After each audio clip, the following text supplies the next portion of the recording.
Hey everybody, welcome back. We are here still live in Tampa. Won't be live when you see it, but it's live for us, and that's what matters. So I'm here with Miss Amanda from Fund and Grow, and we're going to talk about money and getting access to money because, as an investor, whether you're wholesaling or doing novations or whatever you're doing, having access to capital is one of the most important things. I know that I started my company with literally nothing. I tell people, if this was broke, we were half of broke. Like we had nothing. And you can certainly bootstrap, but it's a struggle. It's a lot of work. And I really found that, once I did get to a point where I had money to invest back into my business and marketing and all of those things, that's when I saw that really exponential growth. So be smarter than me and get access to money quicker. So Amanda, thank you so much for coming up here and hanging out with us with the bay behind us. I know, it's beautiful. I live in Florida, but I live north of here, so I don't have this beautiful bay typically. So I love coming and hanging out in Tampa. But what you explained is the majority, weirdly enough, is people, whether it's real estate or any industry, they're starting out, they don't have the capital.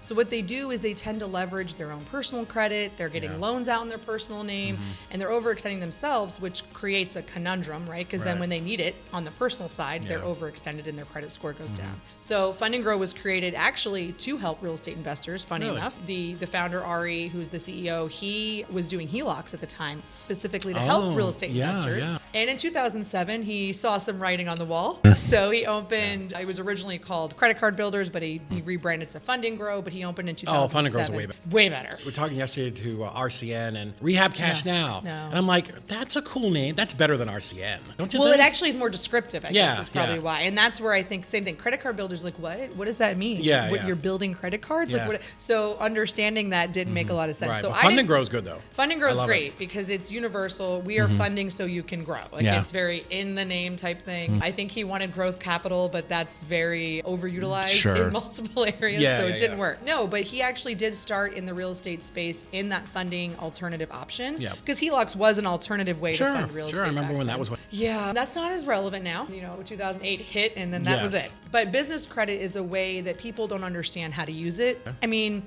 I always tell people, look at it as a business line of credit, right? Everyone knows what a business line of credit is. You love it. It's a revolving line. You can use it as you need it, similar to a HELOC in that sense. Business credit is exactly the same. It's just in a different vehicle. So it's housed in a business credit card, still on the EIN, still a revolving line of credit, just housed in there. And there's always a way around. If you need to be able to ACH money over and act as cash, there's all these services that offer merchant services like that. So Fund and Grow became a service provider in a white glove space to be able to give the owner, because we've had so many conversations this weekend or this week about working on the business instead of in the business. And that's where Fund and Grow thrives, is allowing the business owner to work on while we work in as your service provider to build that credit. And at the same time, we offer all types of add-ons with that white glove service so that, if real estate's risky, quote unquote, in the lending world, right? So to be bankable in the lending world, you have to have a business that doesn't necessarily spell risky out in their name or in their things, right? So we look at that component as well. And if we have to create a brand new LLC just for funding, anyone who's an entrepreneur knows that you can lend from company to company. That's very normal. So where there's a will, there's a way. So you can just create a company today and that quick? There was what do they call it? Like a shelf LLC or something where you have to have kept it for at least a year. So that's the old style. The old days. Funny enough, Ari's even, as the owner, has had to do that to start different. I literally have some entities that I don't do anything with, and I'm like, I don't want to shut them down because maybe I could use them someday. Or you can sell them. Because I will say, obviously, like anything else, in the personal world, the better credit, the better offer, right? So in the business credit space, the longer and more seasoned the business, the more likelihood they're going to give you a higher limit. Doesn't mean you're not. I opened a brand new LLC myself for a little side hustle for me and my husband, and opened it a week later, did the round of funding, and got $70,000 with a brand new LLC. So even an old LLC that maybe it didn't have a ton of money going through it, it still has value? That might actually have gotten me, say, $125,000 versus that 70. It's kind of a grading scale, and the way that, the lending industry is never fair. We all know that. And neither are the credit bureaus when it comes to credit scores and all of that. The business world seems to be a little bit more fair in like the paydex scores and those sides.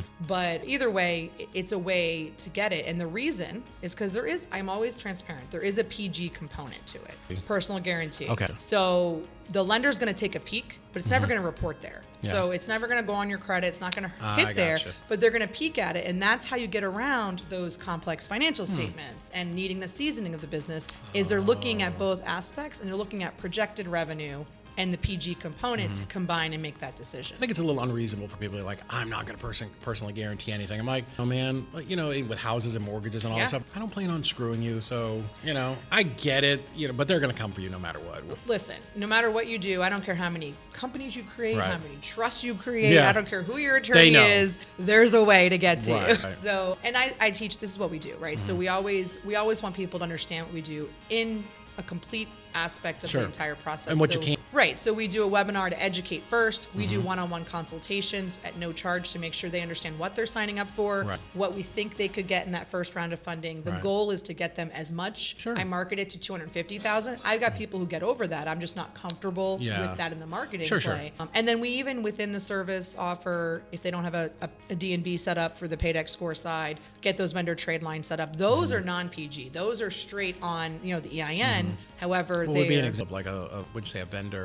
Uline, Home Depot, Lowe's, Uline, any of the ones, they have those net 30, 60, 90-day accounts. There's no interest, none of that stuff. Unless you don't pay it, then you got to deal with that. Sure. But they offer the ability to even stretch your dollar more, right? Because as a real estate investor, a lot of people don't realize this unless you're in certain groups and learn it, is your balance sheet is the most important thing to be bankable, right? So when you go to the bank and you want a traditional business loan or line of credit or even a mortgage in the business world or in the commercial world, the balance sheet's the most important document, because that's showing the bank exactly what you have right now in your cash flow.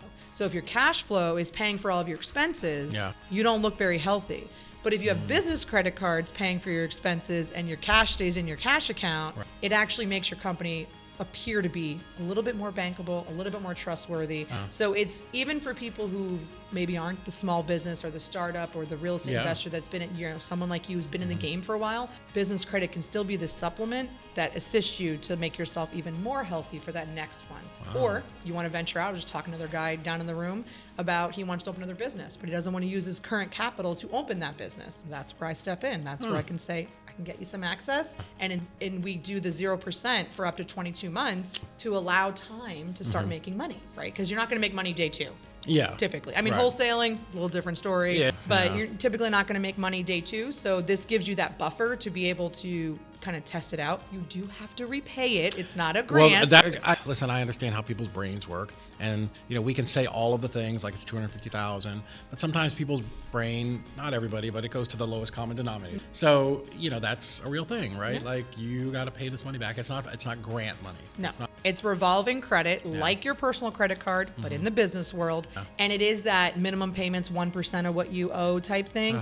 I will never recommend anyone pays a 1% minimum payment. Yeah, no, you should. The goal for business credit, in the beginning, you can hold it for a minute, right? That's what that 0% comes in. You pay your minimum to kind of get your business moving. But then the goal should be to pay it off and keep rinse and repeat, which is what we do. All of our PPC, all of our marketing expenses, to be able to come to events like this, we put on those business cards. And then you work that point game. I'm not good at that. I want to get so good at that because I've got friends who are like, I travel all over the world on points. I'm like, I spend 60, 70 grand a month. Like, I think I've got points, but I'm not the moving them around and all that. Like I've got to figure that out. Don't let them expire too, right? Because they're only good for a certain amount of time sometimes. Yeah, they'll expire on you, but also knowing the game, right? So knowing it's a game. It is. It's knowing which card to put the travel on, which card she to put told the me last night at dinner, on. we're going out and he's like, okay, you got to use your the gold Amex for food, but then like travel's on the platinum card and Platinum's the best one for travel. It's 5x points for travel on the Amex Platinum. Amex is the one that I think is actually easiest to follow, but Chase has amazing ones too. So it's learning the points. So, actually paying attention to that, which sometimes is hard. Right, you've already got a lot on your brain, but I feel like we need that cheat sheet. That's a great free magnet way for you. We might have just created it right there. See what just happened? That's right. I might have actually just created it in my head right there. But that is that cheat sheet of points. Free bonus when you sign up for Fund and Grow. This cheat sheet on how to work points. Now I got to create it. You just put it out in the universe. Now I have to create it. No, actually my CFO is amazing at it. We did record, I don't know if it went out, a long format for our YouTube because we do two a week on the points, but it's not super detailed. So you're right. I think that having that knowledge. And so the next time you record it, there's going to be a little workbook that you can go along as we do this. I do that in the Facebook challenge with the personal credit and, and all that stuff. And So you how have a balance Facebook that group out. too? We close it when we're not active. Oh, okay. So we do challenges. I don't have the capacity to manage that It's at a the lot. same time. It's a lot, and it's great, but it'll reopen with the same audience, so they can kind of, if they didn't sign up, they can kind of go through it. And like I said, we want to be transparent. That's why we offer the webinars for free. Yeah. You know, we offer the one-on-one consultations for free because we have a 60-day money-back guarantee. Yeah. I don't like to give refunds. Yeah. That is my pet peeve. Yeah. I want to make sure everything's transparent on the front side, but I do still offer it because I know things happen. Even with us, right? There are times where Things happen. just things happen. So you're really good at this. How long have you been doing all of the credit and all the things? So I'm in year 4 of doing with Fund and Grow. You're important then. So I'm the chief operating officer because operations is my passion. Weirdly Right. enough, most people might want to vomit when I say that, Yeah. but I actually do really well with creating processes and knowing where I came from will make sense because I actually came from the legal industry. Oh, so well, that was my question. How on earth did you get into this and dealing with us? COVID. Yeah. So I've always worked for small boutique law firms. I both was a paralegal and then also was an office administrator and running What that. type of law that did they side. practice? I worked in probate and then family law, which is okay. two weird things, but Yeah. they do kind of end up Sure. having things. They're very similar in the way that they're processed. They have a very specific process, which is where all of that came from. I started that at 18 years old. Oh. I answered a newspaper ad. Do Really? you remember newspaper job I ads? do. Oh, yeah. So I got way older. I graduated. I was an overachiever. I graduated high school. I already had my associate's degree. Took a year off to, figure some things out, and then went and finished my bachelor's after that. But answered an ad for a legal secretary. I'm like, well, I was working as a secretary at a funeral home, which was interesting. So I'm the worst podcast host ever. My brain goes on these tangents. So way back in the day, my mother-in-law passed away, and I had to go. My wife at the time didn't want anything to do with the crematory thing, or whatever. So I go to this place. I go in and I have this meeting. I don't know if I've ever told you a story, but so I go in and the woman's like, "Oh, you have the 3:00 appointment." I'm like, "Yes, ma'am." Very somber. And she's like, "Okay, well, all our offices up here are full." So she takes me downstairs. It was like this converted residence. So anyways, we're sitting there. She's telling me. You in the embalming room? I was not in the embalming room, but and she's in the middle of the 90 upsells, right? The cards, the urn, all the things. And her phone rings, and I look at her phone, and this is maybe 8 or 10 years ago. I'm like, "Is that the Game of Thrones theme?" She's like, "No." I'm like, "Well, what is it? It's familiar." She's like, she tried to blow me off. Walking Dead. Yes. I shit you not. And I think that's the funniest thing. And anytime it comes up, I tell that story. And that's okay. You know what? We'll sidestep one more second and tell you that I actually was so intrigued by this whole process that I have watched an embalming. I have assisted and done the interment of actually helping how that whole process works. What do you mean? So burying somebody. Yeah. And all the requirements, at least in Florida, of the requirements of the concrete vaults and all the things that go into that. So embalming, right? They just it's an interesting process. They just drain it, or they? No, there's tubes. They're not very pleasing because they're huge. Nobody cares, right? You're not gonna. No. They're very large because it's meant to be fast. But it's interesting. But then I also watched a cremation and how the whole oven works and all of that. It's interesting. And there's 2 bones that typically don't all the way go, and they have to use a bone crusher for it. So your femur it won't go all the way down, and there are portions of your skull sometimes, depending on. Everyone has a little bit different. I don't think my head's that thick. But your femurs tend to not. Right. Now, I'm not saying they're the same size as they were, but they have this wonderful machine that crushes it all. But I promise you, they are so thorough, at least the place I worked at, to make sure they get everything. Yeah. And they get everything into that urn, and then there's a huge cleaning process between each body and everything. Oh, really? So it's very interesting to see that and how they clean it, which they clean it with fire, obviously. But they clean it out, rinse it, do all these things before the next one goes in. So there's no chance that Aunt Bessie's mixed in with Cousin Joe? It's very abnormal. From what I saw, very abnormal. But I'm 18-year-old kid at that point. I was just so intrigued by the whole thing. Yeah. Weirdly, I'm not morbid. When I lived in DeBare, my next door neighbor owned Long Crematorium, which was a big. That's so funny. It was crazy. So how long does it take to embalm the average human? So it's pretty quick. I would say, depending on the size of the person, because obviously your blood flow is different. Right. I'd say roughly an hour and a half to get everything out and transition, because it's all happening in the same. It's very bizarre. It has a very interesting smell. Oh yeah, I'll bet. Right? It's a nasty sweet. What do they? Yeah. Really? It's weird. Weird. What do they do with the blood when they take it out? There's a whole disposal system. Hazmat. Hazmat situation that goes on. Yeah. And depending on some people are obviously have their autopsy and all that. So it's very interesting. We really went off topic on all of that. So talking about crematoriums again, here we go off target. So yeah, my dad passed away about 10 years ago. First story, I was moving my mom out of Orange City, Florida, and we literally went to the closing, and we were on the road driving to Tennessee, and the realtor called me. We'd been gone like 20 minutes. He's like, hey, yeah, the new owners went over to the house to check things out. I think you left something in the cabinet. I had taken his box and put it in the cabinet to clean, and we had to turn around. I'm like, oh, I did. So I go running back in, and I got jokes for everything. I'm like, there he is. I felt like we were, and the people were like mortified, and I'm like, oh, here it is. So I had him in a box, and he sat behind my desk for years and years. And we were from Boston. My dad was a very big New England Patriots fan. He grew up on Plum Island. And so I'm like, okay, like as the oldest, like I had to do this. So I take it up there, and it was my wife at the time. We drive out to this Plum Island, which it's like winter time, December, January. Ew. And it's literally it's an island that, there's like the grass and the sand. Yeah. And we parked, and I'm like, hey, I'm going to go over there. Do you want to do this? She's like, nope. So I'm like, okay. So I walk out there. I'm standing in the grass. It's cold. I remember having to go to the bathroom. I'm like, okay, like I have to do this and do it right. Like I need to think or at least say some words and spread out these ashes. And then I was going to do the rest at Gillette Stadium, which I did.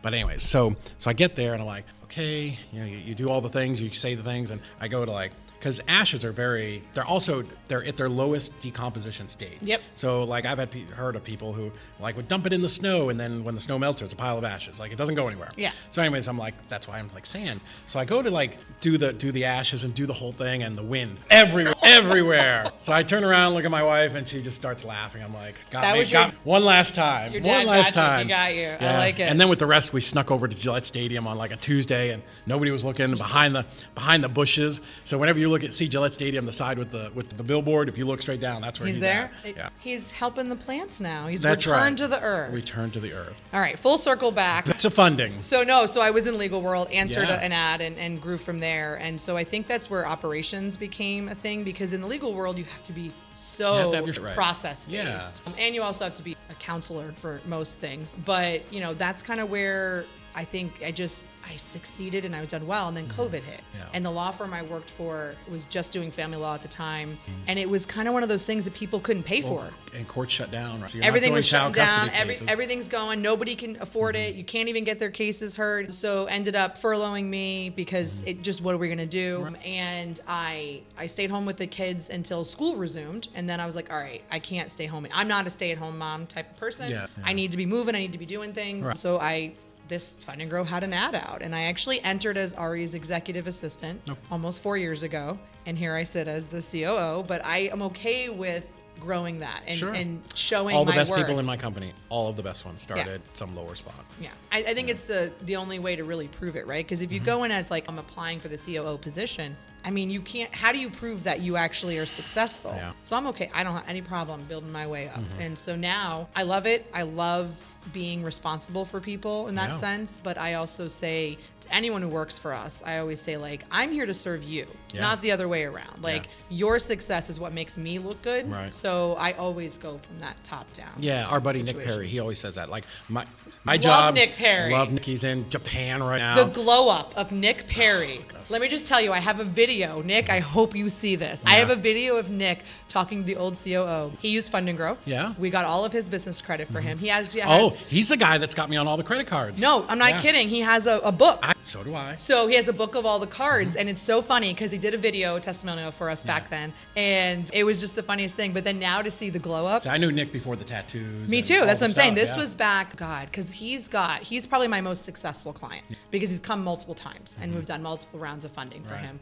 But he will tell you that Fund and Grow is the reason that he 10x'd his business. Yeah. It's on multiple videos. We love Nick Perry. Yeah, and he's the best guy, But looking at his whole like adventure that he's went through and just seeing him being so successful, but also just inspiring people. I love it. I love it. I love me some Nick Perry. So when we chop this up for reals, there's going to be, pre-tattoo Nick, post-tattoo. I call him him with the samurai outfit that he was in the other day. It's internally, we can tell Nick this. Internally, even though I've never met him in person really? or anything, I've never met him because he was there before my time, and he did come back. But I always tell people this is Nick before Fund and Grow, and this is Nick after Fund and Grow. Yeah. So at 50 years old, I've never missed a flight in my life. Ever. So I was with Nick and Corey Geary and Corey's sister. We were in New Orleans, and we were there for an event like in Lafayette, Georgia. And they're like, "Hey, we're gonna go over to New Orleans. We've never been there." I'm I'm like, oh, I've been there a lot of times. Let's go. So a Sunday night, right? What could go wrong? I had a 6 a.m. flight going out because I had to be home. We came in, I don't even know what time. It had to be 4 or 5. This is not going to be put out there. But me and Nick are like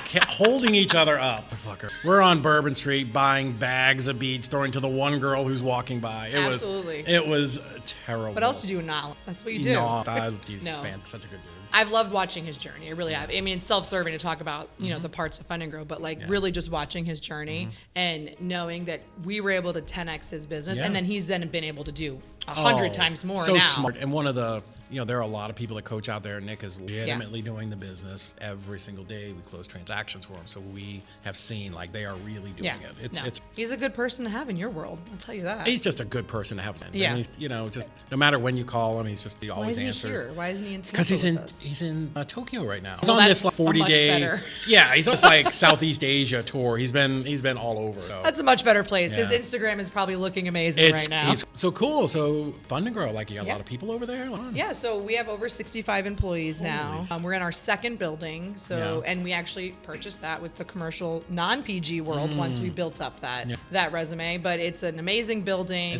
No. We're in that spot into our third office, and it sucks because I feel like every time you plan it, I started right when they moved into that building, and I told Ari from like day 3 probably, you need another building. This isn't big enough. And we're making do. It looks like a call center because I have so many cubicles to make it work. Right. And they're nice cubicles. Spent a lot of money on them. Yeah, we spent a lot of stuff. Luckily, the property we bought is big enough. It's actually already site engineered approved for 2 additional buildings. So I can just build another building. You can move like marketing and move some people over. Right. Move the studio over, whatever, build a bigger studio, whatever we need. So that's probably the plan for the growth purposes. Isn't it crazy that studios are like part of like the thinking that you have to do for this? It's where the world. Yeah, because honestly, they used to do it out of Ari's house. Oh, really? So he has a library in his house. It's a library office. And it was the coolest backdrop probably at the time. And that's where they were doing the webinar recordings and the lives and all of that stuff. So when we got to the new office, that was one of the first projects I had to handle was how do you build a studio that actually is soundproof and has the right lighting and all.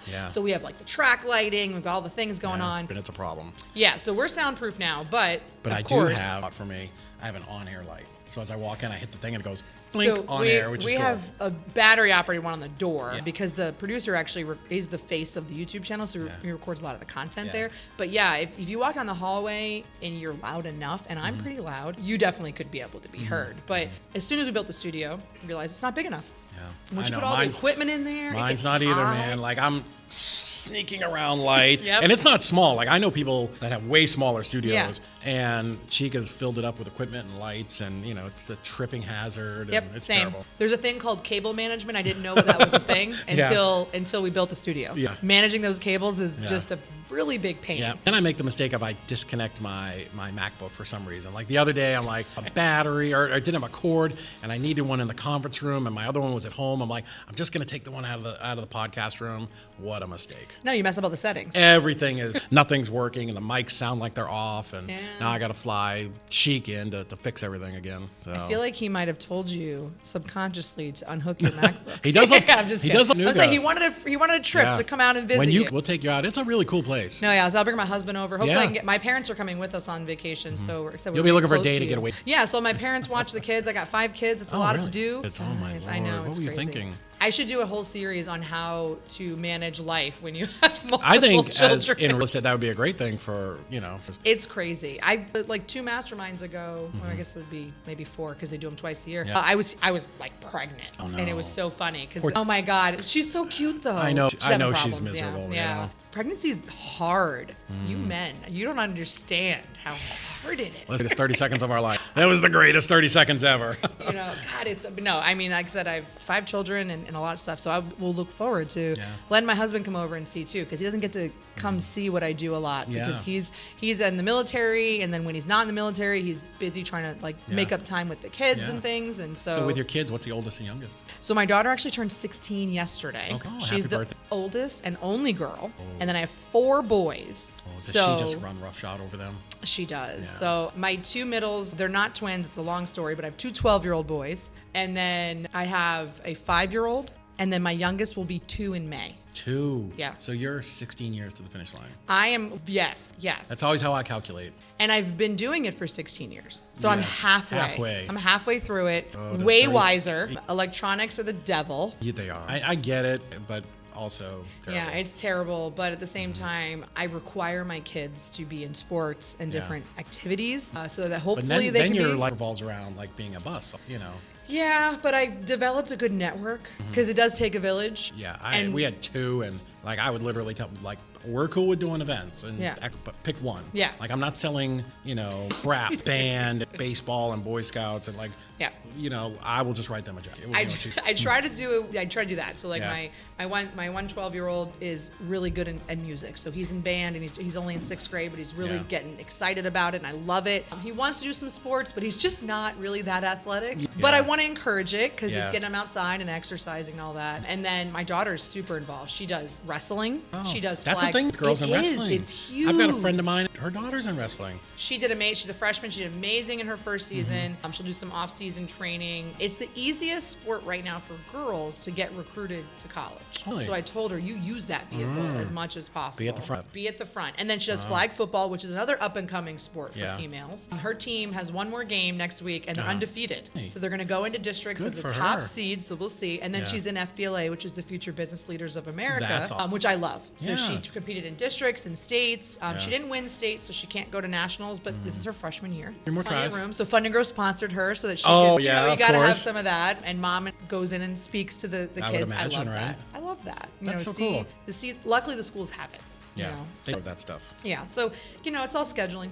Like office, home life, same thing. It's all scheduling, working around it. I hope no one gets sick. Of course, because we have, not as many as you. I've got like maybe 20 people in the office, and boy, when one person comes in, you're like, it does this. It just rolls and rolls and rolls and rolls. And then it feels like by the time it gets through, you have a couple weeks, and then we start again. Yeah. So we actually, that was one of the processes me and the HR department figured out is like, if we don't punish them for calling out sick, they'll call out sick, and they'll leave that crap at home.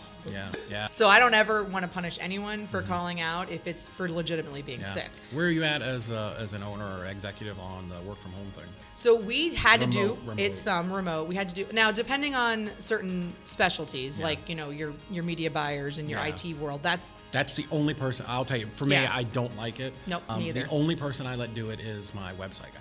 Yeah. Because literally you cannot be in there up his ass. Like they're very creative in a different way than marketing, right? So marketing is creative but needs structure. So our dev team is actually over in Belgium. So we have a team that we've had for several years. And that because we have a custom CRM and there's just all these things that go into it. But the media buyers on the PPC side, they're not local, because finding good media buyers is really hard. Right. And then there's certain pieces of IT that make sense. But other than that, we don't want anybody out of the office. In our business, because we're doing transactions and we have, 15, 20 coordinators, whatever it is, like they're very experienced. We have hundreds of millions of dollars in transactions, but Sheik may not know the intricacies of a probate in Indiana. Right. So he can literally raise his hand and go, hey, who's done a probate?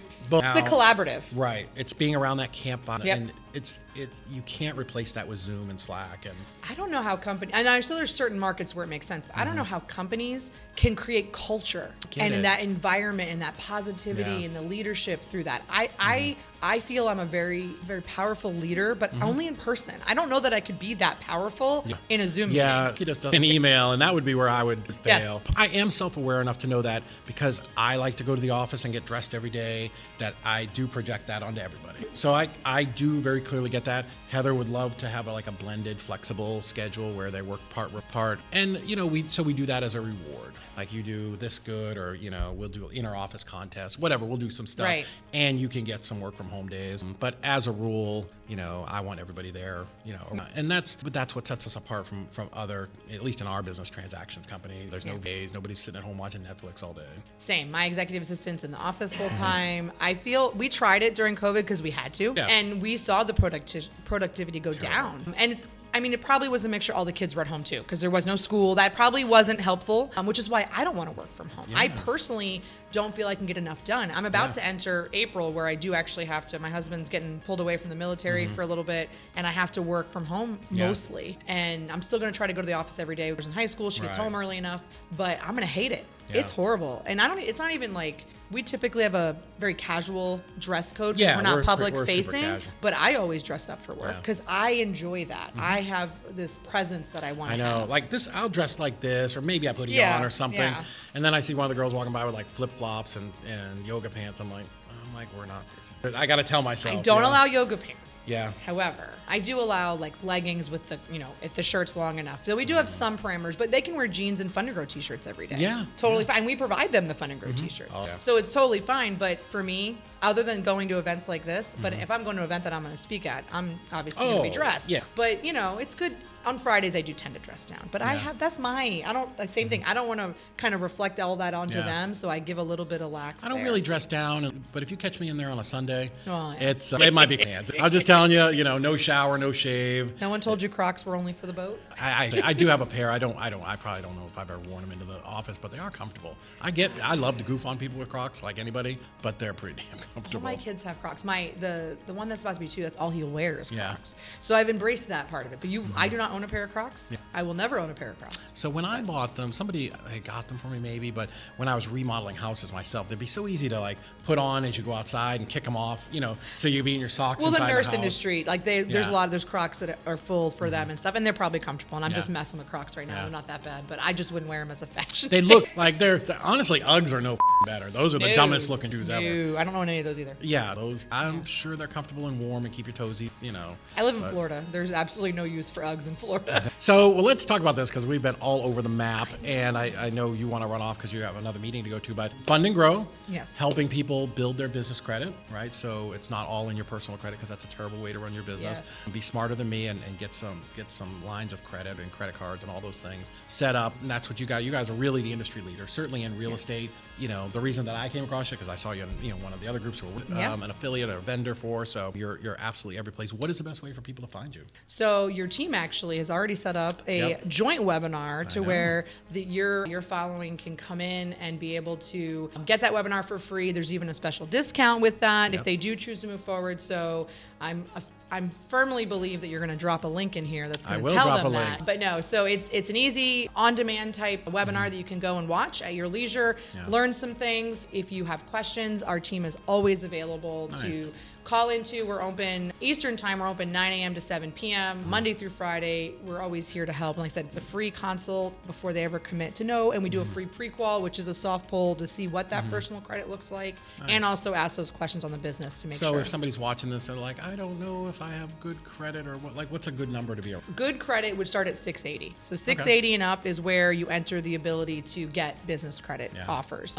And we can typically look at someone with a 650 and see areas where they can improve pretty quickly because we don't really have a traditional sales team because they actually are consultants and understand how to read the reports and analyze and give actual information on, the reason this is like this is because you're overutilized. So you need to pay $2,000 on this one card, let that report, and then your score is going to come up 20 points. People don't realize how much using their credit cards too much will impact that score. Really? Yeah. Okay, so I was trying to get you out of here, but I have 2 questions. Go ahead. 2 more final questions. One, when I log into my Capital One or my Amex or Experian or whatever, the numbers that they say my credit is at wildly range, at least 100 points. Yeah. So there's 2 levels of credit reports. Yeah. There's the consumer level, which is what you're seeing, and then there's the bank level. So the bank level is taking raw data to develop your scores, and what you're looking at is all the different FICO models. So your FICO is going to vary on which model and which scoring module. It's all an algorithm. Every time I've had my real credit run, it's always higher. Typically. Okay. Yeah. Because I'm so depressed. I'm like 654. I have a conspiracy theory, but we're not going to go into it. But I think it's just the bank's way of trying to keep you from overutilizing, which is maybe not necessarily a bad thing, but we do the same thing. We take raw data and it filters through our system and we aggregate to see how that is going to score. We have a scoring system. We do look at the overall score that the bureaus are showing on the bank level side, but we're actually looking at all the data too. It's not just about the score because your score is made up of 6 different components. 35% utilization is as high as you should ever have your credit cards if you're trying to get more loans or more ability to spend. In between doesn't matter, right? You want to to have a good mix of credit. If you only have revolving debt, it doesn't look great. You need some installment loan, some kind of car loan, a mortgage, a personal loan, something, even if it's one of those, there's all those different, like Walmart has where you can pay a firm, like the Afterpay stuff. Yeah. Those are looked at as installment loans. So Really? it actually can beef So up your Afterpay is a credit. good- No. Yeah. I'll do a Dave Ramsey and say no. No. But, it is sometimes a way to build. So Okay. it's always like the cost of capital, even on the personal side, it's Sure. what are you doing to build it? AUs are great. Getting authorized user, if you have somebody. Oh, yeah. So I'm not perfect. I had some struggles Sure, in my me early too. adult life, Yeah. but my husband had great credit. So he added me to his accounts as an AU, and Yeah. that instantly increased it. Just that.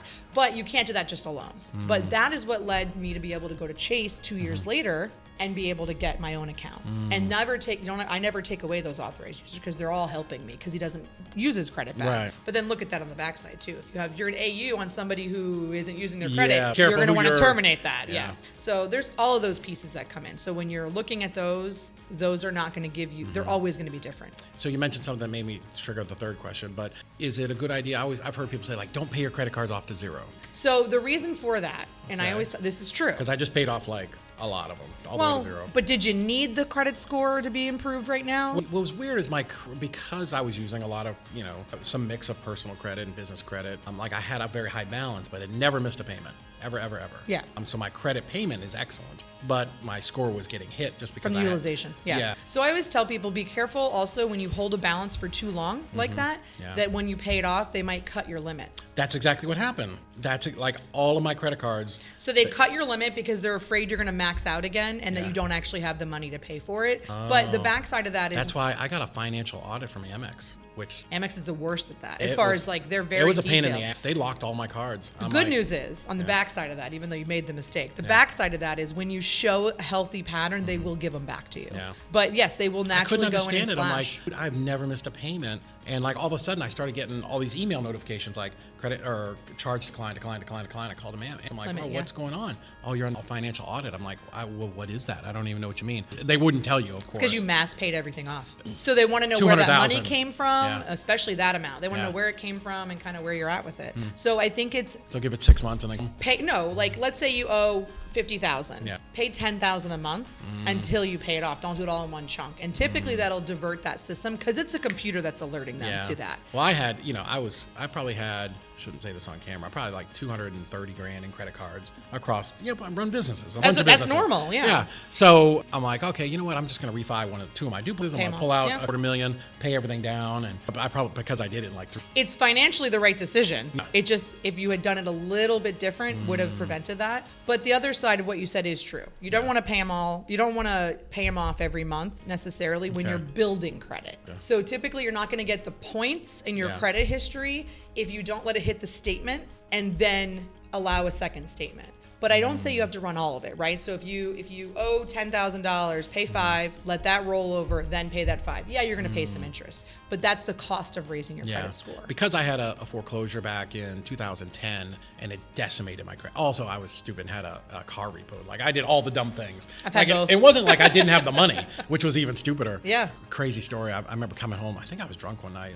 I lived in Seminole, right? I lived here. Yeah. And I was parked in this big apartment complex. It was weird because I had seen the tow truck roaming through a couple times. Did never dawn on me. That was I'm the like, repo I'm man? like, oh, I'm a payment behind, but I'm gonna just pay it, and I just never did. Whatever. I guess they had enough of my and maybe I was 2 months behind. I don't know. I was just super cavalier about when I pay it. I'll pay it when I want to pay it. And I come out in the morning and I'm like, where did I park? Shit. So I had to, it was a big pain in the ass. I had to pay, I had to get money out of my 401k, pay like the $7,000. Listen, I don't want to be in debt ever, right? Yeah. I never want to be in debt either, but there is a cycle to do it. Now, the other caveat to that is if you want to raise your score, not only by keeping that somewhat of a rollover for at least a month just to show that, is also pay 10 days early. So if I pay like twice a month. if you pay 10 days early, even if you roll over that amount, weirdly enough, paying it early because the way the cycle reports, it increases your credit. I don't know why. I can't explain why they do what they do. But So what are like a couple quick tips? I know we keep extending this. I'm so sorry. What are like 2 or 3 tips for people like, I want to get my credit better? Like maybe I haven't missed payments, but what can I do to just bump it up? So Obviously, you should call Fund and Grow. So the AU part is huge, right? So getting added as an authorized user is a quick way to build some credit. The credit mix is one of the bigger parts too, as far as what makes up that score. So having a mix of a car payment, a personal loan, student loans are okay too, because those are installments. Those are showing great history as long as you're paying them. Even if they're even if they're deferred, that's okay. Right. Having revolving credit. If you can't get an offer, get a secured card. Because when you do 6 months of really healthy usage, you tend to be able to then get that unsecured card on the personal side. And paying your payment 10 days early, that's huge. Keeping yourself 35% utilization or under on each individual card, not across total. the board, under each one. Gotcha. So those are all things that help that score. That's what's making up that mix of what actually gets you that true FICO score on the consumer side and then even the bank side. But if all that sounds like a lot of work, click the link below and you can let the experts do it for, I actually know how much it is and it's a fucking ridiculous. It's about half what I thought it would be. I gotta be honest with you. Really? Well, that's because we developed the membership model. We do have the success fee model, which is what you're probably traditionally used to seeing, where they charge on the backside. Yeah. We decided that we wanted to do what was best for small business owners and people, was offer this model and build it out to where the value is so insane that you can't say no. Yeah, I paid old Lexington Law for about 2 years. They actually, they did get some stuff removed, but they didn't help me build anything. Yeah, so we counsel on what's wrong. We can't do traditional credit repair because we're not allowed. Federal laws prohibit it. But we can counsel you on what's wrong. We can give you coaching on how to do it. And then we can build it. Even on the backside. I even offer a free, for people who don't qualify for the actual business credit side because of the personal, I even offer a free course that gives you all the information to start building on your own as well. So zero reason why you should not be going to the link below and go over to Fund and Grow and help them build your business, because as we started, it's very difficult to do this thing out of pocket. Yeah. Like, it's a struggle. I ran my company for the first 4 or 5 years off of a debit card. Like, that's brutal. That is But we brutal. did it. Yeah. We did it, but it was because I had messed up and didn't have great credit. So, but again, having access to a bunch of cards like my friend Nick Perry taught me, and now I realize where he got all the smart wisdom from, made things absolutely fantastic. So go out there, do some deals, get some money to do those deals. And Miss Amanda, thank you so much for stopping by and chit-chatting with us. Absolutely. Awesome. Enjoy Florida. I'm going to love it.